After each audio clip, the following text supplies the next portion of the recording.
بس یار خاموش ہو جاؤ، خاموش ہو جاؤ۔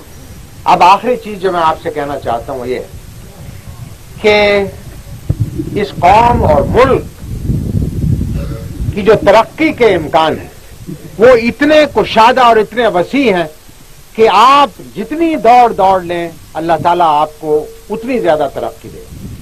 لیکن اس کی ایک شرط ہے، اور وہ شرط یہ ہے کہ یہ جو ملک حاصل کیا ہے یہ اللہ کے نام کے اور اللہ کے رسول کے تعلیمات کے لیے حاصل کیا تھا، تاکہ یہاں کے رہنے والے اپنی زندگیاں اسلامی اقدار کے مطابق بسر کر سکیں۔ ہم نے گزشتہ 40 سال کے اندر اس چیز کی طرف کوئی خاص توجہ نہیں دی۔ گزشتہ 10 سالوں سے یہ مولانا اکرم جیسے علماء کرام اور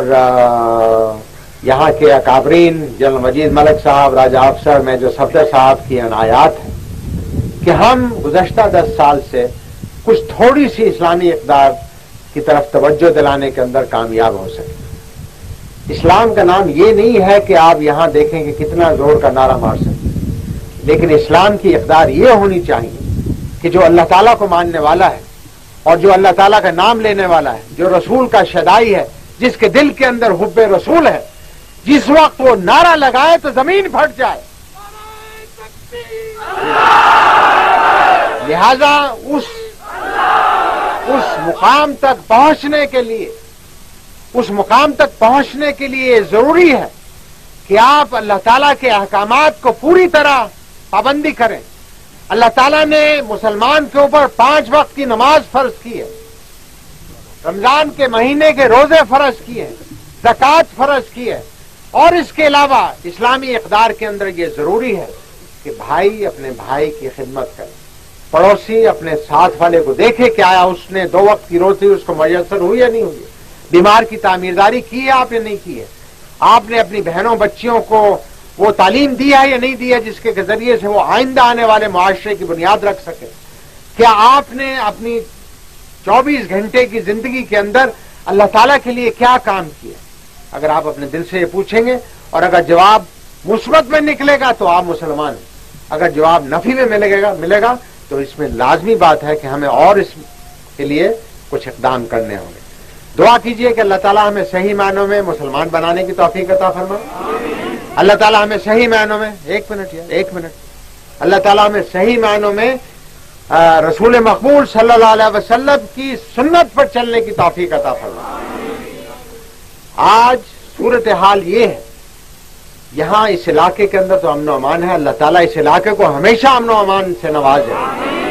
لیکن پاکستان کے بعض حصے ایسے ہیں جہاں بھائی بھائی کا خون کر رہا ہے۔ اسلام کے اندر اگر ایک مسلمان کا ناحق خون بہاتا ہے تو وہ ایسا ہے جیسے پوری قوم کو خون کر دیا۔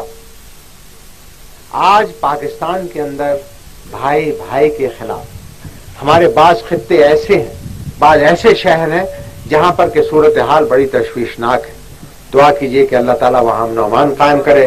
ہمیں اس قابل بنائے کہ ہم صحیح معنوں میں یہاں پاکستانیوں کی، مسلمانوں کی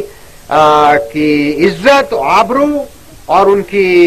املاک کا صحیح طور پر حکومت تحفظ کر سکے، تاکہ ہر شہری ایک آزاد شہری ہونے کے ذریعے سے، ایک آزاد مسلمان ہونے کی حیثیت سے، ایک اچھا پاکستانی ہونے کی حیثیت سے اپنی زندگی گزار سکے۔ یہ زندگی جو ہے یہاں پر ہمیشہ ساری عمر کسی نے نہیں بیٹھ سکتی۔ یہاں سے 10 قدم کے فاصلے پر دیکھیے آپ کو قبرستان نظر آئے گا۔ آپ اور میں روزانہ ایک جنازہ جاتا دیکھتے ہیں۔ ہم نے بھی ایک دن اس مٹی کے نیچے 6 فٹ جانا ہے، اور وہاں پر جا کر پرسش ہوگی کہ بتاؤ میں نے تمہیں زندگی عطا کی تھی، اس زندگی کے اندر تم نے کیا کام کیا ہے؟ کیا آیا اس موقع کے لیے میں اور آپ تیار ہیں؟ اگر تیار ہیں تو پھر ہمیں اپنے آپ کو خوش قسمت سمجھنا چاہیے۔ اگر تیار نہیں ہے کیونکہ موت کا وقت معین نہیں ہے، اگر اللہ تعالیٰ زندگی عطا فرمائے تو اس کا صحیح فائدہ اٹھا کر قوم اور ملک کی خدمت کرنی چاہیے، اسلام کی خدمت کرنی چاہیے، اپنے بچوں کی، اپنے عزیز و اقارب کی خدمت کرنی چاہیے، تاکہ ہم آئندہ کے لیے ایک ایسا معاشرہ چھوڑ کے جائیں جو کہ صحیح معنوں میں اسلامی اقدار پر مبتنی ہو۔ تو میں آپ سے توقع کروں گا کہ چکوال کے لوگ، اس خطے کے لوگ، یہ بڑا مردم خیز خطہ ہے، جیسا کہ مولانا نے آج اپنی تقریر میں بھی فرمایا، اس خطے کے لوگوں نے اس قوم اور ملک کے لیے خون بہایا ہے، اس کی سرحدوں کی حفاظت کے لیے جان کی قربانیاں دی ہیں۔ آج بھی افواج پاکستان کے اندر سب سے بڑا حصہ آپ کا اس خطے کے ساتھ تعلق رکھتا ہے۔ یہ ایک نہ صرف قوم اور ملک کی خدمت ہے بلکہ ایک عبادت ہے۔ مجھے امید ہے کہ آج کے جوان بچے جو ہیں وہ پڑھ لکھ کر تعلیم حاصل کرنے کے بعد افواج پاکستان کے اندر آئیں۔ میں ریکروٹنگ میلہ نہیں چلا رہا ہوں، صرف میری اپنی توقعات کا اظہار کر رہا ہوں، کیونکہ جس خطے کے لوگوں کے اندر اللہ تعالیٰ کی محبت ہوگی، رسول کی محبت ہوگی، ان کے اندر قوم اور ملک کی بھی محبت لازمی طور پر ہوگی، اور جب اس جذبے کے ساتھ آپ آئیں گے تو پھر کوئی دشمن آپ کے سامنے کھڑا نہیں ہو سکتا۔ آج پاکستان کو بہت سے دشمنوں کا مقابلہ ہے، اندرون ملک بھی اور بیرون ملک بھی۔ یہ ہم اسی حالت میں اس سے نجات حاصل کر سکتے ہیں جب ہم میں اتحاد ہو، اتفاق ہو، اللہ کی رسی کو مضبوطی کے ساتھ پکڑ کر اس کی راہ کے لیے چلنے کے لیے ہم ہمہ تما رہیں، تاکہ اللہ تعالیٰ ہمیں اس دنیا کے اندر بھی اور آخرت کے اندر بھی سرخرو فرمائے۔ ان الفاظ کے ساتھ میں آپ حضرات کا مشکور ہوں کہ آپ نے بڑی خاموشی کے ساتھ، ذرا یار خاموش ہو جائے، ایک منٹ کریں یار، سلوٹ میں نہیں، مجھے بہت سے سلوٹ